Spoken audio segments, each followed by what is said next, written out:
Hello everybody, it's Michael Hollands once again for Sound of the Movies. Today I have the pleasure to be joined by the great team of Mychael and Jeff Danna. On this episode, we will focus on Onward, the most recent film released by Walt Disney Pictures and Pixar Animation Studios. Welcome, gentlemen. Thank you, Michael. Thanks for having us, Michael. It's great to have you here. Thank you so much for taking the time out of your schedule for me. You have worked together on films such as The Boondock Saints, The Green Dragon, Thailand, Fracture, The Good Dinosaur, The Addams Family, just to name a few. And now you joined forces again for Disney Pixar's film Onward. How do you actually prepare for a new approach, a new genre, and a new story every time? Michael, maybe you would like to go first. Sure, Michael. Well, it's really the same process every time. Before we dive in and start writing any notes, the first thing is to really come to a really profound understanding of the story. Why did the director make this film? What are the underlying themes? And you get that two ways by speaking with the director, a lot and having long discussions with them, and then repeated viewings of the film, so that you don't just have a kind of superficial understanding of it, but a deeper understanding of the layers underneath of various themes and arcs and kind of the thematic underpinnings, because that's where the music lives. That's what it has to serve, and that's usually how it helps tell the story. So understanding the movie is step one, and then coming up with a concept of how can the music help tell this story. And there's every film has its own answer, so everyone is different, and it comes down to story every time. It's whether what the next note is going to be, what instrument is playing it, how big a band is it, is it all electronic, is it all acoustic, and all those things come down to the story and what the concept is, and so that is step one. Then once you have the concept, then you look at the specific ramifications musically. Okay, so now we've decided that we need this role, so we're going to use these instruments, and the music is going to be here and here. So that's how we do it for every film. And for Onward, that's exactly how we started. We sat down with the director, and he told us the story, and we began the journey. Thank you very much, Michael. And Jeff, how do you experience this whole approach and the process? I mean, pretty much the way Mike just laid it out. We figure out what the film is, what the themes are going to have to be, what the concept of the score is, and we work with each other for a while before we show anything to the filmmakers. When we both have some general concepts and theme ideas that we like, after trading back and forth for a while, we'll bring the filmmakers in and we'll share it with them and start the back and forth, which is such an integral part of the filmmaking process.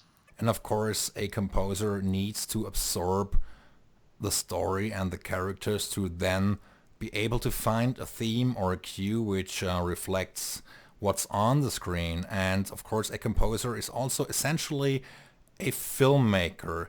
You help the director to complete their vision, and you also have to understand the filmmaker's language. And how did you and director Dan Scanlon communicate what the final product should sound like, Michael? Well, so I could not agree more with what you just said. That's exactly how we look at it, that we're filmmakers first and musicians and composers second. When we sat down with Dan, and we'd worked with Pixar and The Good Dinosaur a few years before, they called us up, and we had no idea what this story was. So as Dan began to sit across the table and tell us the story of Onward, we realized that this was not going to be a big stretch for us as far as trying to find a connection to these characters, because it was a very a similar story to one that was our life story. It's a story about two brothers who lose their father when they're young, and the film is basically a search to understand their dead father more closely. And we also were younger when our father died. I was 19. Jeff was 13, and in fact, in the film, the brothers are 19 and 16. So, and the whole kind of vibe of the film and a lot of the design, which is incredibly clever. I mean, Pixar is just the greatest as far as animation, and there's so much detail and layers of like really witty and fun stuff that is going on. This mashup of a Tolkien-esque fantasy world with modern suburbia, with cell phones and high schools and traffic jams and things like that. So it's really funny and clever, but it also has, to us, it had a kind of a 70s vibe with the kind of, the fantasy element, and the van, Guinevere, Barley's van, which has the airbrushed unicorn on the side. And we literally knew people who had vans like that in the 70s growing up. So it was really fun for us to connect, not only to the emotional story of these two brothers, but also just kind of the setting of it. And our first duty, in fact, was to do the rock songs that Barley's listening to in his van. And so, and Jeff and I started out, we both started out with piano lessons, and soon, I kind of was attracted to classical music, and Jeff was more attracted to pop music, and he started playing guitar and writing songs. And so we ended up as teenagers and even later playing in a band together, me playing keyboards, Jeff playing guitar.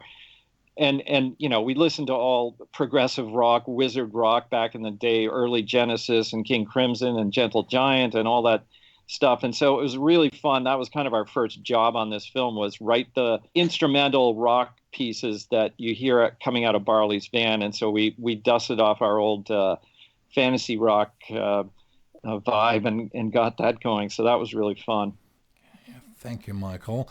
And it's a very, it's a subject matter that most people can relate to. The film takes the audience into a fantasy world, yet it also deals with a subject that most people can relate to, losing a parent.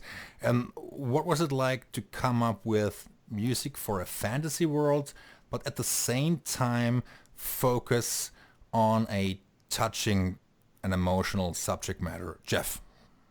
Well, that's one of the things that we immediately saw, what you just made reference to, that he was telling this universally human story in a film world that had no humans in it. And we loved that whole idea of being able to shift reality. But we still had to stay true to the core emotions that Dan so, lovingly lays out in this film. So we looked at it and we thought, okay, so maybe we can tip our hat musically to the fairy tale Brothers Grimm nature of this story. So we employed a lot of the stuff that we like to do when we work on fairy tale and folky things. I have a collection of unusual guitar things, and I have a lute and a bouzouki and a tipple and a quattro and a dulcimer and all this sort of stuff. So we started playing with those things. There was a copper wire harp one of our folk harp players had. That was much like a psaltery. And we started with that kind of setting as the small sound. And then we thought, okay, well, at some point we have to kind of morph this over into the much more universal epic world of the orchestra. And that was the two worlds that we were sort of astride as we went through the process. And as we usually do, we figured out where the themes were going to have to land. For Onward, we thought, magic theme, of course, very important. Ian has a huge character arc, so we're going to need a good theme for him that is consistent for the film and can be played small and timid like he is, and then can be played large and full-throated at the end as he achieves a more manly status. And of course, we needed a quest theme as well to carry the mission along. which was actually one of the pieces that we started with in Barley's Van, when he says we're going on a quest, and we play a hard rock version of that.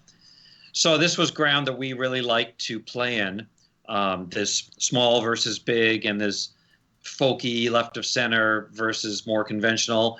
And this seemed to be just the perfect film for that kind of thing that we love to do, the way Dan set that world up. I mean, everything about this film just fell right into our sweet spot, and we had a great time on it. Fantastic. And the film's producer, Corey Ray, said it was time to bring back some magic which you hardly see these days.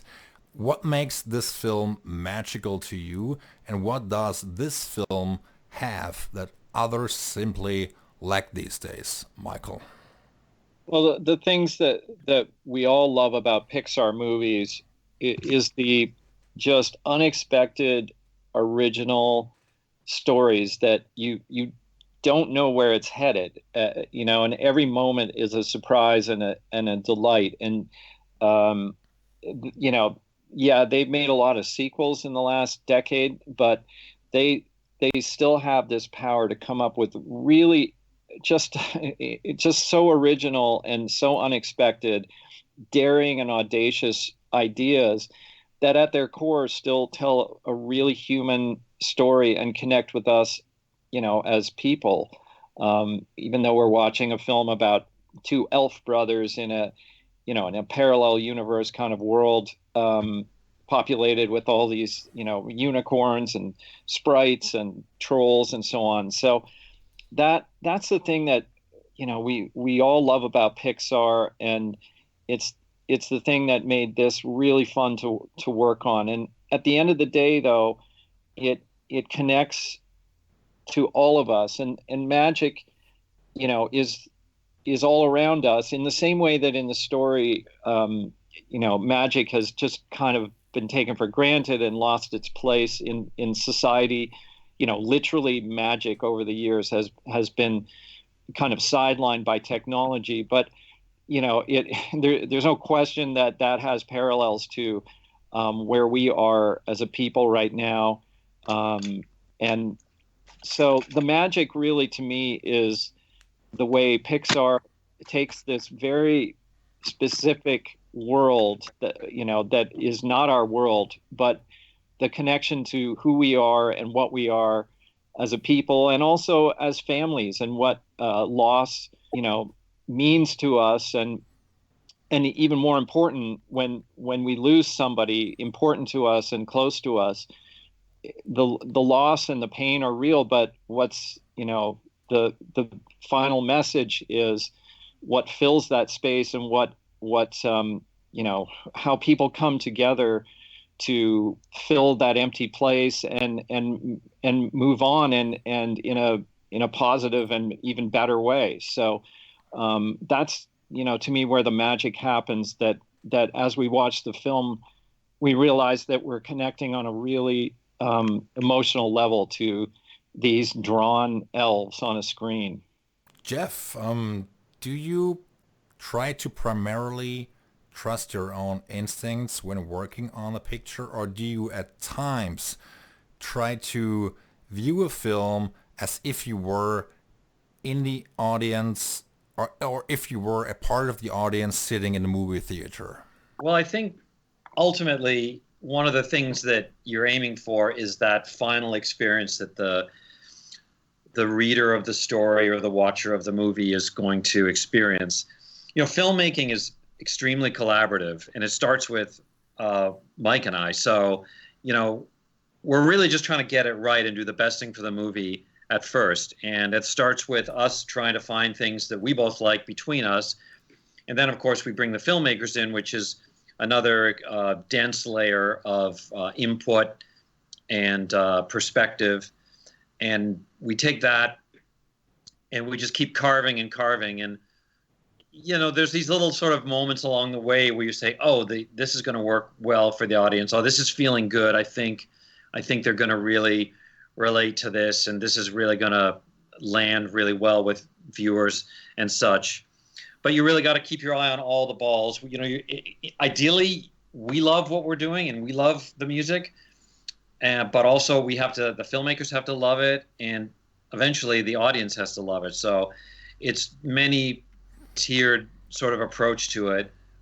It's one of the real challenges of what we do, really, is to answer all the bells that are ringing, and there's a lot of them, especially on a film like this, which is quite complex. But this one was particularly rewarding for all the subject matter and our musical approach for it. So we had a great time. Right. Were there any characters or certain scenes you fell in love with right away, Michael?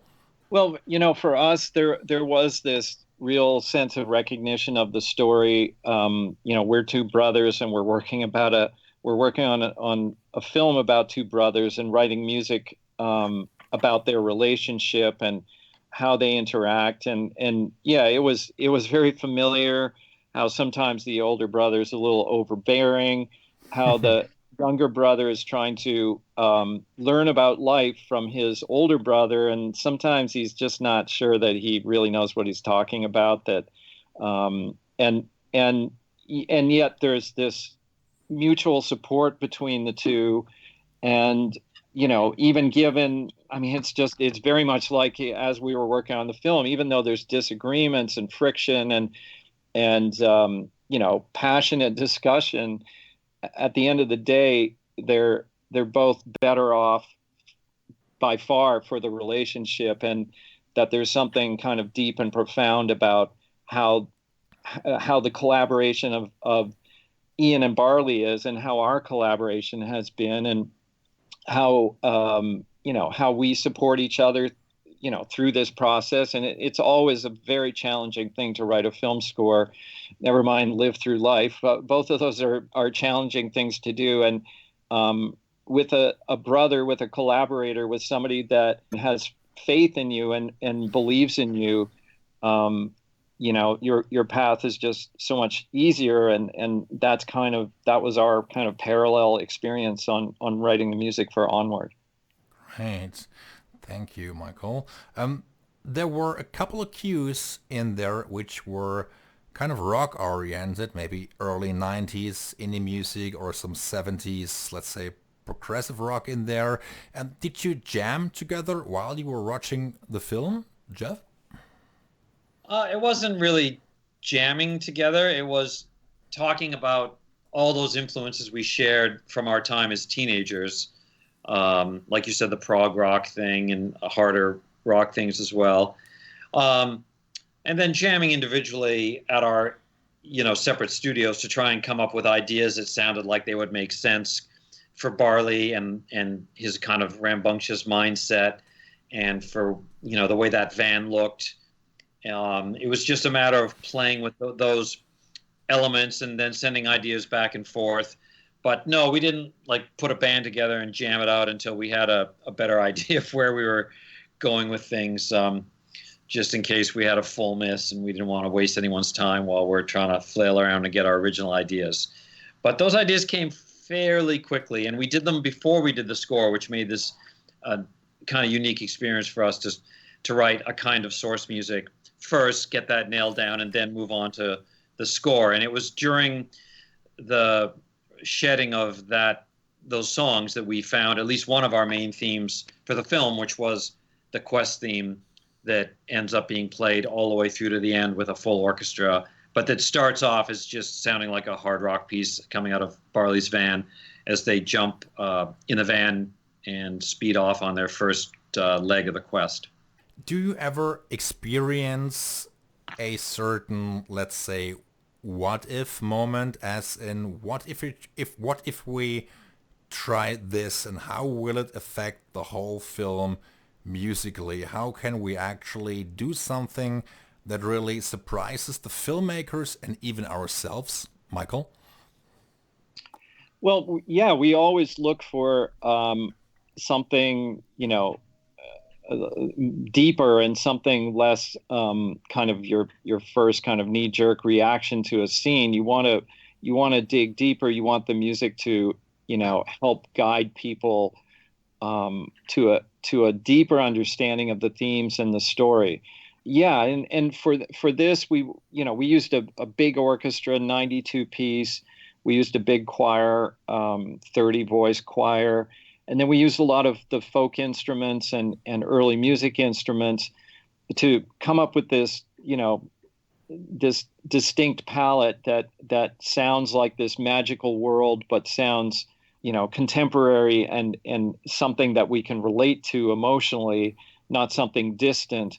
But yeah, that's all part of the process, is just seeing like where that line is, where you can push the music into an interesting place, and which helps tell the story, but not, go so far that the music grates against the story or calls attention to itself in a way that pulls you out of the story. You want people to be leaning in and just lost in the story. So that's an important line to find. Where is that line where you can challenge and engage, but not push people out of the story or cause a kind of, cognitive dissonance that's going to break the spell of the film. I'm sure on Onward you oftentimes experimented a lot with your music and you tried different ideas. But did you ever feel the best solution was simply to be straightforward as opposed to be too specific in a certain way? Jeff? Well, as you go back and forth with the filmmakers are generally the voice of more conventional, and we are generally the voice of, well, what if we went a little left of this? And it's a good balance, because in the end we end up somewhere in the middle between something wholly expected and, just your kind of run-of-the-mill quote unquote Hollywood film score, and something quite left, which is where we sometimes try and start. So that's one of the great things about collaboration, is that push and pull lands you in a better place. So, we're happy to be conventional, to use that word, if we think the themes we're using are the right themes and the effect it's having on the film is the right effect. And I think that even our conventional has a little bit of us in it all the time, and is just a little bit set aside from the norm. And we're comfortable in that place. Anything that reaches out and pulls in a whole lot of people into a beautiful story like Onward, we're happy to be there. We don't hold back from something that's going to be, in the end, really effective.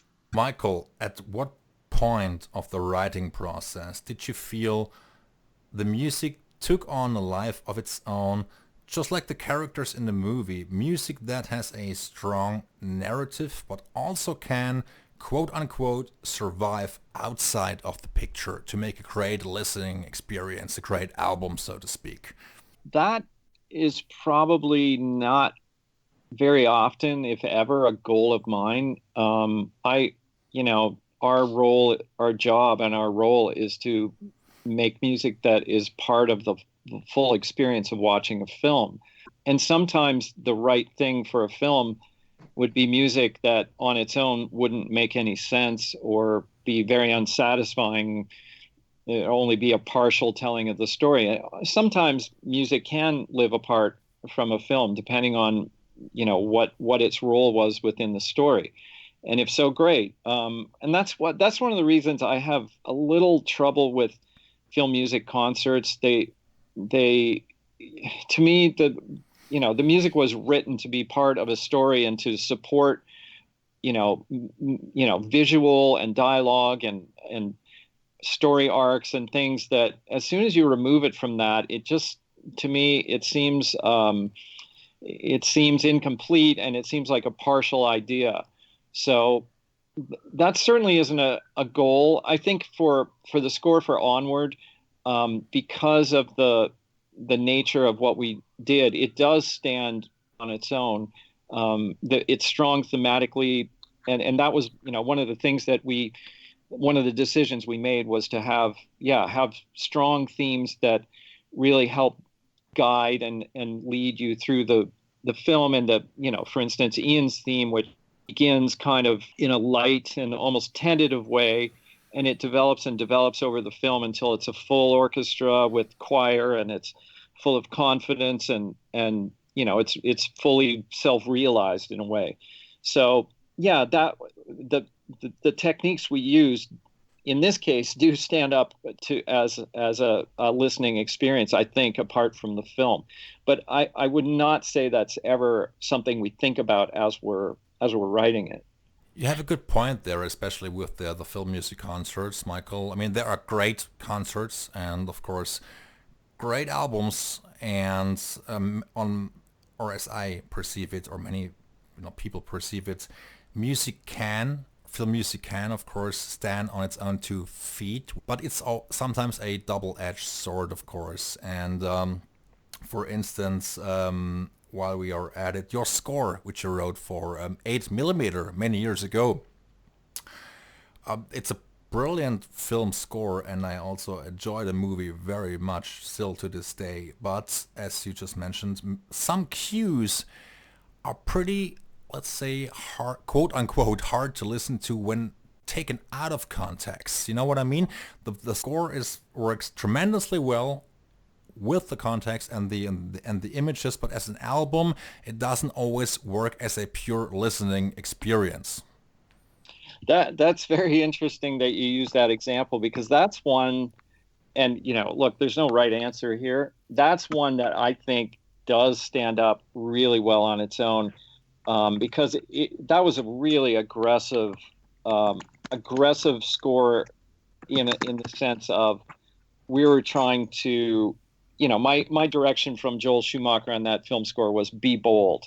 I want people to feel very uncomfortable, to be thrown into a world that is alien to them, and aggressively so. So that was something that, that music certainly is very forefront, and I've definitely got a lot of emails over the years. Some people love that score, and some people absolutely hate it, and Okay. find it like really offensive, and like just I mean, I got some. The angriest emails I ever got on writing music was for that score. Really? Yeah, and because that was the role of the music in that movie. Like I said, it was supposed to disturb you and be like right in your face, and with something unpleasant and alien, and I think I succeeded. So that's funny. I mean, that's a record that I actually listened to, that I think does hold up. But again, there's no right answer, and everyone's feelings about music are as valid as anyone else's. Yeah, absolutely right. I mean, and don't get me wrong about my comment. I mean, I love the score as a film score, and many cues on the album are tremendous. And I admire your effort on this film. But sometimes I really don't get people that actually write you or any artist an email, which is very aggressive and also nasty and downright offensive. I really don't get that. And it's a job of a film composer to complete the filmmaker's vision. If that means the album is quote unquote unlistenable, but the film score is brilliant, that's how it was designed. I mean, that's the whole point of film music. I don't know. I don't mind the dialogue. I mean, I think music means a lot to us, and I understand the passion. So I don't know. I've got some like kind of a few really kind of aggressively mean and insulting emails, but well, let's call them critical. Yeah. But I don't know. I don't mind it. I kind of welcome it. It's part of what we do. Is we're trying to affect people, and so in a way, I feel like that's succeeding in some way, to inflame somebody enough that they find my address and write me a letter. Then hey, I salute them. Jeff, this one is for you. How do you, as a composer, respond to animated images and characters versus live action movies? Does it make any difference for you personally? Well, I think that animation has a little bit of a heavier burden for music. You have to breathe life into every frame, so to speak. or most of them, it seems, the way they're spotted. The entire environment is manufactured. The entire, all the character design, the look on everyone's face, trying to put, even on something as brilliant as the way Pixar designs characters and animates them, you want to try and breathe as much soul into these characters and what they're going through and the look on their faces as possible. And music is a huge part of breathing soul into a film. So when you jump into animation, you're definitely looking at, more music, probably a heavier touch with the music, probably. There are some kind of scores that are quite minimal, and you can be sparse and sort of work the edges of the story and work the edges of a scene, for example. Animation, generally, it's a more robust approach.